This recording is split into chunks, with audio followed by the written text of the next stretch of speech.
Hallo zusammen zu einer neuen Folge vom New Horizons Hochschulpodcast. Und heute haben wir wieder einen englischsprachigen Gast aus Indien. Und deswegen spreche ich ab jetzt auf Englisch und unser Gast kann sich selber vorstellen. So, our guest can introduce himself. Who are you? Thank you so much, Martin. Myself, Aakash Raja. I'm originally from India, a southern part of India called Chennai. I would say one of the most hottest city in India. And a piece of advice: never go there during the month of April and May because you'd be approximately around 40 degrees Celsius. And currently, I'm doing a master's in auxiliary year, a master's called Interdisciplinary Engineering, and I'm almost in my end of my master's degree. It's been 2 years here. Pretty much interesting journey. Yeah. So yeah, that's what I would say. I mean, a guy from India who's doing his masters in Germany. Yeah. Simple summary. Yeah. So, interdisciplinary engineering. What exactly is this? Oh, that's the question which I asked myself in the beginning. Even I had no idea what it was. It sounds fancy, but I had no idea what it was. But one thing what I realized during the course of my studies, what makes it very interesting. It's called interdisciplinaries because I have an opportunity to go to different department and study one of the subjects or few subjects from each department. To give you example, if you take my gray sheets or if you take my subjects that I have taken up in managements courses in managements like marketing, strategic management, or introduction to management. In automotives, I have taken like vehicle safety or the thermodynamics, let's say in that way. Then I go to electronics, I study about robotics, I study about sensors and so on. So this domain or this subjects give me a opportunity to go to different domains and pick one or few subjects which I'm very interested to explore. So that's why. But you definitely have to choose something called specialization. Example, my title would be Interdisciplinary Engineering specialized in automotive. Because I say my core is automotive, so I give more focus on it. But apart from that, I also study from computer science, electronics, and management in different domains. And since when do you live here? It's been almost 2 years. I started, Yes. I think I started in 2022. Yeah. So, during COVID. Oh no, I think I started 22. Yeah. No, 23. My bad. I'm Yeah, very worried. used. Yeah. So, I completed my education on 21, so it took me 1 year to get 22. Yeah. 2 years. You can subtract. why do you study in Germany and not in India? Oh, that's fun. That's a good one. I got exposure to Germany back in 29 or 2029, right? Let's put it this way. When I was doing a bachelor's in India in an institute called Hindustan University, which is also in Chennai, I was doing my major in automotive. That is the first time when we got exposure to a German university called Trier. Luckily, my Hindustan University and Oxford Trier had something called MOU, called agreement, a mutual agreement where we share projects and knowledge. That's when I first met Professor Kunik and Dr. Felix over there. They came for a dad sponsorship project where we are collaborating together for 4 years to work on some dad projects there for New Passage to India. And fortunately, I also had a opportunity to visit Trier for a month during that period. Okay, that was my first foreign trip officially. So when I came here, and then that 1 month stay in Oxford Trier made me realize how much education system can be way better, or the exposure that I could get if I come out from my comfort zone from India or from Chennai. Right, the system, how they teach, or the curriculum they teach, the method of teaching, everything was extraordinary. So I thought like, okay, this is something that I shouldn't miss. So I thought, okay, once complete my masters, I wanted to go to Germany, of course, but I was not pretty sure which university I should check out. So again, since I knew Professor Kunik, Peter Kunik in automotive department, I mailed him asking, you know what, I completed my bachelor's degree. Now I'm looking for a master's curriculum. Unfortunately, Trier does not offer any English taught program in engineering. So they were like, currently we don't offer anything. Then they had an idea to start a new one, but they were not confident enough to start a new English taught program. So what they did is they asked me, okay, you know what, we can provide you a course called something called Interdisciplinary Engineering, right? Why don't you apply for it and come to Trier? I had no idea that time what this course is going to be. or what the curriculum is going to be. I just blindly believed what Professor Klinik said. I trusted him. So I came here, then we sat in his office, decided what course I can study. Then only I understood, okay, I have exposure to different department. So he personally went to each professors and asked them, can you take this course in English for international student? And they all agreed. And one semester went very good. I was able to complete all the lectures, clear all the exams. Then they started to make this interdisciplinary engineering program as a English taught program for all the people. And from that point, you see many Indians in Oxford and Trier is because of that. So you are actually the reason that the whole program started in the first place. Yeah, but I wouldn't take the credit. But yeah, I was the guy who initiated it. Let's put it this way. Yeah. Well, you talk a lot about Trier. Yeah. What is it that you like about the city? It's very calm. It's very, very calm. For a guy who lives in India or especially Chennai, right? It is like, let's put it in the context of comparison. It is like you living in Berlin or Frankfurt. Mhm. That much happening place or that much loud place it is. And I spent almost 20 years of my life in that place, born and brought up, right? It's always too noisy, not complaining, but yeah, it's always too noisy, and it will be people always around you, vehicle moving back and there. And the moment that I step foot in Trier, I could able to hear my own breathing. That calm it was. I was like, what? I can hear my own breathing. What is wrong with the place? Then I started liking it. So quiet, so calm. Even now, I moved to Stuttgart for my internship. I don't want to stay there. It's too loud. I want to go somewhere little calm place or little. That's how Trier made me a calm person, I would say. So you haven't been a calm person before? Yeah, of course not. Okay. Of course not. Well, let's stick with India for a moment. I don't know too much about Indian culture. And if you compare Indian culture to Germany, what are the differences? Oh my goodness, that's a tough. I think we need an episode or 4 or 5 episodes to cover You this. can make it short if you Of want. course. But no, even I would say I always see there is not a gap. There's two different world. That's how I see. When people say what's the cultural gap, gap can be measured when the distance is very minimal, right? You can say cultural gap between French and German. That's very easy to say. But when you want to compare it with India, there are no gap. They are two different worlds, right? Starting from the food, right? It's totally different. Starting from the people, or the rituals, the culture that we follow, right? Or let's put it this way: when it comes to food, right? You guys love salad so much. I still don't understand why, right? Don't worry, me neither. Yeah. If you see any person in Chennai or India having a salad for a meal, we always think, okay, this guy's a very, very rich guy or a posh guy who's having, yeah, because we generally don't prefer salad. Salad is only thing when doctor forces to have it. We wanted a meal with different flavors in it, right? Different, the spice in it. It can't be blend, right? Uh, even if you take even if it's a breakfast or lunch, we'll not even have just one single menu. A menu consists of different side part, which will have different flavors in it. That's how we have been brought up in terms of food. So I was a bit. It was a bit tough for me to adjust the food there, but yeah, I got it. That's one part. Apart from that, the way you talk to people, right? I know Germans are not good with small talks. No, Yeah, we aren't. definitely. Definitely not. Exactly. The only thing that you guys want to talk, or the only thing that I can start a conversation, small talk is about weather. That's a cliche, but it's actually true. Yes. But in back in India, you can talk with anyone. Strangers will treat you like a relative, or the way they're always friendly, right? But not in all cases. But yeah, more generalizing aspect. That is one aspect. Then the way the religious is totally different, right? We are even though we say we have all religions in India, majority is Hinduism, which I'm from, but there the rituals that we follow, the things that we follow is totally different. You know the funny part, we eat something called banana leaf.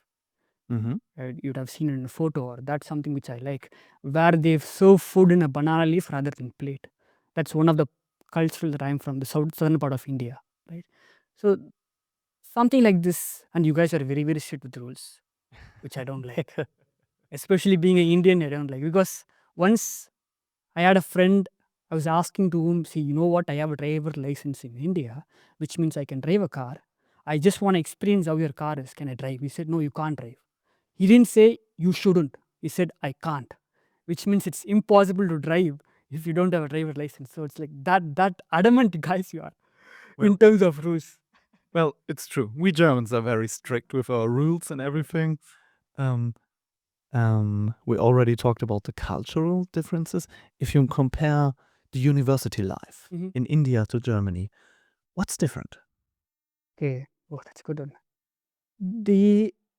I see the Indian universities are more like 9 to 5 job, right? How do you go to a job? You get up in the morning and you dress up and go to the office at 9 and leaves the work at 5, right? Same thing happens in Indian university. We have fixed time schedules, and these time schedules will be having classes from morning to afternoon or the evening. It'll be like 9 to 4, something like that. We have to go, and it's attendance compulsory, irrespective how boring the lecture is or how much you already know the content is. You have to sit. They would, or at least in my university, they take attendance in every lectures. Make sure I have more than 75% in attendance. If not, I can't write exams. You can't. Yeah, Okay. so that's that tough it was. So we used to sit and calculate how much percentage we have in attendance, so we can write exams. Uh, Unfortunately, not to complain, but Indian education system is bit backward in most of the universities, but we still have best university out there. But unfortunately, I couldn't get it there. But most of the university, they still follow books or books oriented system, right? So each professor will take one book, they'll go page by page, they'll teach the content. The problem is it is not industry oriented. You will not know what is happening in the industry or what is industry requiring, right? You always learn what the book says, which was written like 10 or 15 years ago, right? That's one thing. And in terms of practical, yeah, they say we have practical lab, but they are not that great in terms of advancement, right? That's one thing. And the exams are easy to crack. Anyone can pass. It's like that. Because, I mean, the exams always repeat. You can easily pass, or anyone can pass engineering if they put effort and time. It's like that. So, I mean, 4 years was good. Unless and until you put yourself that I want to learn something new, I want to learn something additional, then you will easily outstand the competition. You already talked about your internship in, I think, Stuttgart. Yes. What exactly is it that you do during the internship? Can you elaborate on that? Yeah, I am working as a student, working student in a company called Altair, which is like a MNC company, and they are known for the simulation softwares, right? What we do is like they create softwares that can be do simulations for any companies, automotives, aerospace, and so on. So, but I work in a field called engineering data science, right, where we try to integrate artificial intelligence and simulations, right. And point to be added, this master course is the one that got me this opportunity, because during the interview they were a little surprised with the subjects that I have taken, right? I was not only focused on automotive, but I had experience in computer science in terms of artificial intelligence and deep learning, and I had experience in terms of electronics like robotics, right, or in terms of sensors and so on. So right, these things, they like little curious. What kind of course are you doing? How did you learn all these different things? It is going to be challenging. I'm not saying no. I'm not going to say no, because when you are learning something new or different domain, example, I'm from automotive, and if I want to learn something on electronic, it will definitely be challenging.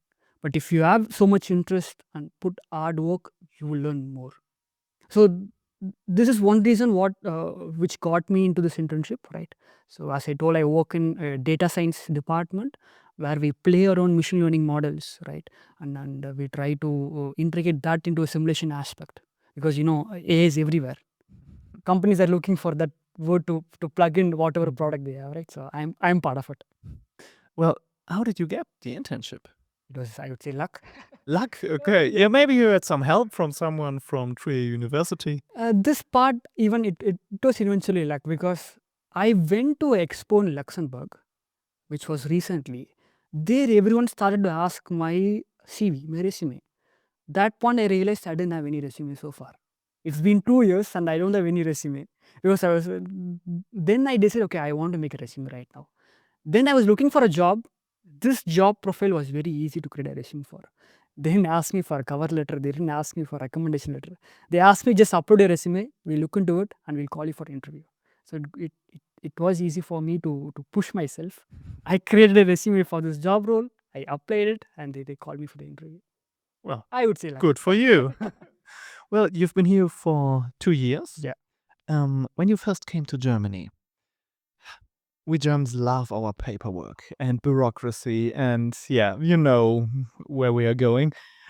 Did you have any help? Oh yeah. Was there someone from Trier University who maybe helped you with integration and all the paperwork? Of course. When I started here, Professor Kunig and Dr. Felix had their own international team set up for engineering student, right? Even though we have international student or international office in Hochschule, they were morely focused on engineering department or our course because the intake for interdisciplinary engineering for almost 150 people per semester, which is pretty huge, right? So they made sure all the paperworks are done by them. So they helped me with city registration, right? I didn't have to go to city hall itself. I just have to bring out my documents to the international team in the engineering department. They check all my paperwork, they scan the documents, and I get the city registration in my post. They help me with the bank setup. They help me with my visa renewal, all the part. It was pretty easy for me. Then we had a session with TK, the insurance. They taught me how can I use this insurance card because I pay like 120 euro per month. I don't know what I can do with it. So they add a session that they say this card is very important. You can go to doctor whenever you want. You can buy pharmacies or medicines. I was like, okay, fine. 120 euros worth. I'll use it. It was like that. They were a great help for me. Yeah. Since you've been here, which difficulties and obstacles did you face? Language. Language. Yeah, German is pretty hard to. Yeah, language is like I think this is the common thing everyone would face, right? If you are not very good with language, you can't use German at its full potential. Yeah, you would have it experience. Yeah, you will meet people, good people, have experience, but you can't use it at full potential. That's one thing that I realized. I'm still realizing, unfortunately. But apart from that, I would say getting a doctor's appointment. Oh God, that's tough. I don't know how you guys do it, but I feel sad for you. How did you get it? I couldn't. I mailed. I was sick a day and I wanted an appointment with the doctor. He told me, yeah, that's sad to hear. I can give you like 2 weeks later. It's like, 2 weeks. I'm sick now. Then I understood a concept called Ausarts. It's like a personal, like a family doctor in terms of English, which I didn't have. So then I contacted Felix or the professor. They told me, okay, go here, get Ausarts. Then it was pretty easy. So I could get an appointment with him pretty easy, which most of us doesn't know still. So medical part was a little tough for me. Groceries, oh yeah, I still don't understand. Sunday shops are closed. And Yeah, the they are. shops are Sadly. closed after 8. So that's one thing I learned. To have a structured life, right? You know the shop will be closed after 8. You know the Sunday shops will be not open. So you plan yourself accordingly, which I never did back in India, right? What about the shops in India? Are they open 24/7? 24/7. 24/7. Not 24/7. Let's put like they start at 9 and ends at 10. It's like that. But here I understand everyone needs a vacation. But here, like when a shop is closed back in India, I'll take, why did he close? Don't he want the money from us? But here I understood, okay, no, this guy needs a vacation. He needs a rest. Well, you already mentioned Luxembourg. You also talked about Stuttgart. What are your plans after you finished your master's degree? Do you want to stay here? Do you want to go to Luxembourg or somewhere else? I want to stay here for sure. And probably another 20 years, that's for sure, because I spent my last 20 years in India, a single place, which I was born and brought up. I wanted to go out of that comfort zone and go to some other country, which I chose Germany, right? And this seems like a better place. There's nothing to complain except the tax. Let's not get into that, but yeah. Apart from that, I have no other reason to leave Germany. I'm planning to stay here, get settled. Let's see about family. Yeah. Do you miss your home country? Do you miss India? Of course, when it comes to food, of course, Mr. Yeah, India, yeah. What about Indian food in German restaurant? They're not pretty good. I thought Because so. Yeah. because they are made for German people. So it's like European standard, right? That's how it is. Since you've been living here in Germany, which new horizons have opened up for you? Let me put it this way: when I was in India or in Chennai, I would call myself like a mom's kid. But no offense, I don't know how to cook. I can't do my own laundry. My mom or my parents does everything for me. Then at one point, I decided what I'm doing with my life. I want to get out and explore myself, understand who I am, right? What are my weaknesses and everything. That's when I came to Germany, right? Germany doesn't or didn't teach only how to cook, but it taught me my life, right? It taught me what I am or who I am. Okay, what are my weaknesses? Where are my strengths? Right? What kind of person I am? Right? That made me explore more into this particular culture. Right? I had beautiful experience of going to sailing in Netherlands seas. I had beautiful new hobbies. I would say handball or rock climbing and so on. So this kind of opened new dimensions for me. That is what I would say. For which people would you recommend a move from another country to Germany and especially to Trier? My personal experience, I would say everyone. Everyone. Yeah. Okay. If you feel like you are stuck in your comfort zone, go out. It does not have to be Germany. It does not have to be a foreign country. Move out to your own city. I say this to my own sister. She's doing her bachelor's degree right now, and I force my parents. You know what? Don't make her study in the same city. Push her out, because then you will understand all the responsibilities, the power of freedom or the power of independency and all the things that follows, right? I would, if you ask me, I would recommend at least 2 years go out from your own city, live alone. Sounds like Trier Yeah. and also University Trier Exactly. taught you a lot. In terms of life lesson and philosophy lessons, yes. Can any engineer apply for your master's program? Of course, yes. People from Department of Electrical, Electronic, Mechanical, Automotive, yeah, they are all eligible to apply for this, right? But I would say this course is suited for someone who wanna explore different domain, right? Uh, if let me put it this way, if you know for sure you wanna go in specific department, specific field, right? This is not the best course, right? But you're still confused. I have completed my masters in automotive or mechanical. I'm still confused where my strength and weakness are. Where can I explore? That way, this course is a beautiful option for you, right? You still tend to focus your specialization. It could be anything mechanical, automotive, industrial, but still you have opportunity to explore different domains, because I think that's what companies are also looking for. My personal philosophy is like, or what I follow is, I don't want to be best in one field, rather be good in everything that I know. If you feel this philosophy, this is the best course. If you want to be good in each department, each domain, this is the best place you can be. So, do you have any final recommendation for any future engineer who thinks about applying? Yes, auxiliary is the best place to come, right? I would advise, again, being with the personal experience, learn the language as early as possible. Because if you lose that, you will never get interest and get stuck like me. Because I should have done it very long time ago, which I'm still complaining and giving excuses. But don't postpone learning this language at the end. Always do it the first, because that will open plenty of doors in the future, irrespective how good you are in academics. Okay, let's keep that aside. If you're able to form or communicate in this local language with the professional, right, they will open door for you, irrespective of how good you are in technical field, right? That's the power of language in Germany. If you want to use the potential of Germany at fullest, learn the language at earliest. Yeah, Well, thank you very much for your time, it's a pleasure. for your insight, for your knowledge. And if the audience has any questions for you, they can put it in the comments. Exactly. Wenn euch irgendwas interessiert, wenn ihr Fragen an Aakash habt, dann stellt sie uns gerne. Und ansonsten bleibt mir nichts anderes zu sagen als vielen lieben Dank fürs Zuhören, fürs Zusehen und bis zum nächsten Mal bei New Horizons.